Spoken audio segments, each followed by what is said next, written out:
প্রিয় বন্ধুরা, সবার প্রথমে আজকে আপনাদেরকে একটি কথা বলে নিই। আমরা আজকে থেকে যে দর্শনীয় স্থানগুলো দেখতে যাব, তো আপনাদের সকলের সুবিধার্থে আমি এগুলোকে কয়েকটা পর্বে ভাগ করে নিয়েছি। যেমন ধরেন আজকে আমি হয়তো দুর্গাসাগর যাচ্ছি, দুর্গাসাগরের পরে আসসালামু আলাইকুম। প্রিয় বন্ধুরা, আজকে হচ্ছে আমাদের শিশুদের মুক্তবায়ু ক্যাম্পের 2025-এর দ্বিতীয় দিন, যেটা হচ্ছে আপনার 24/1/2025। তো আমরা সকালের নাস্তা সারার পর, আপনারা তো দেখেছেন আমরা সকালের নাস্তা করেছি। সকালের নাস্তা করার পর এখন আমরা তৈরি হচ্ছি ফুল ক্যাম্প বাইরে দর্শনীয় স্থানগুলো ভিজিট করার জন্য। তো আমরা অলরেডি বের হয়ে গেছি। আজকে আমরা কোথায় যাব সেগুলো আপনাদেরকে আমরা প্রত্যেকটা ভিডিওর মধ্যে জানিয়ে দেব। বর্তমানে আমরা রওনা দিয়েছি হচ্ছে আপনার আমাদের এখানকার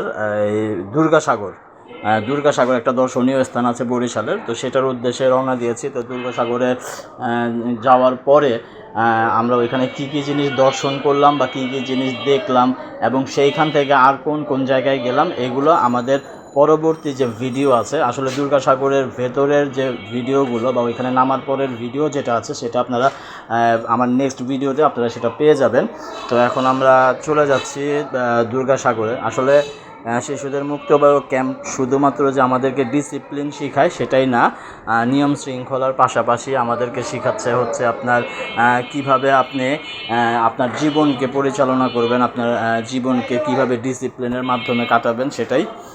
তো এই হচ্ছে বিষয়। তো চলুন, আমরা অলরেডি দুর্গাসাগরের কাছে চলে আসছি এবং সেখানে আমরা আমাদের যে রেগুলার যে 6টি বাস আছে সেই 6টি বাসের থেকে আমরা সকলকে নিজ নিজ দায়িত্বে, কর্মকর্তা আছেন এখানে, আমাদের অফিসিয়াল কর্মকর্তা যারা আছেন তারা আছেন, শিশুদের মুক্তবায়ুর কর্মকর্তারা যারা আছেন তারা আছেন, সব মিলে আপনার এখানে যে আপনার আমাদের যে অংশগ্রহণকারী ছেলে এবং মেয়ে তাদের সবাইকে নিয়ে এখন দুর্গাসাগরের দিকে আমরা যাচ্ছি। তো আমরা একে একে 6টি বাসের থেকে আমাদের বাচ্চাদের সহকারে, দেখেন ছোট ছোট বাচ্চারাও কিন্তু আমাদের সাথে মুক্তবায়ুতে অংশগ্রহণ করেছে। যে বাচ্চারা আপনারা নিজেরা হাঁটতেও পারে না ঠিক মতো, সবসময় গার্জেন প্রয়োজন হয়, অভিভাবকের প্রয়োজন হয়, কিন্তু এখানে কিন্তু তাদের মা বাবা নাই, কিন্তু তাদের মা বাবার এগেইনস্টে এখানে যারা আছেন তারা হচ্ছেন আমাদের ভলান্টিয়ার যারা ছিল, তারা যারা আমাদের স্বেচ্ছাসেবক ছিল, যারা দলনেত্রী ছিল এখানে, সবাই তাদেরকে গাইড দিয়ে আমাদের যে দলগুলো আছে তারা তাদের বাচ্চাদেরকে নিয়ে বরিশালের যে দুর্গাসাগর সেটি দেখার জন্য আমরা যাচ্ছি। ঠিক এখান থেকে আমরা পরবর্তীতে কোন জায়গায় যাব, কোন দর্শনীয় স্থান যাব সেটা আমি আপনাদেরকে পরের ভিডিওতে জানিয়ে দেব। তো দুর্গাসাগরের ভেতরের এবং বাইরের সকল স্থান দেখার অপেক্ষা করুন।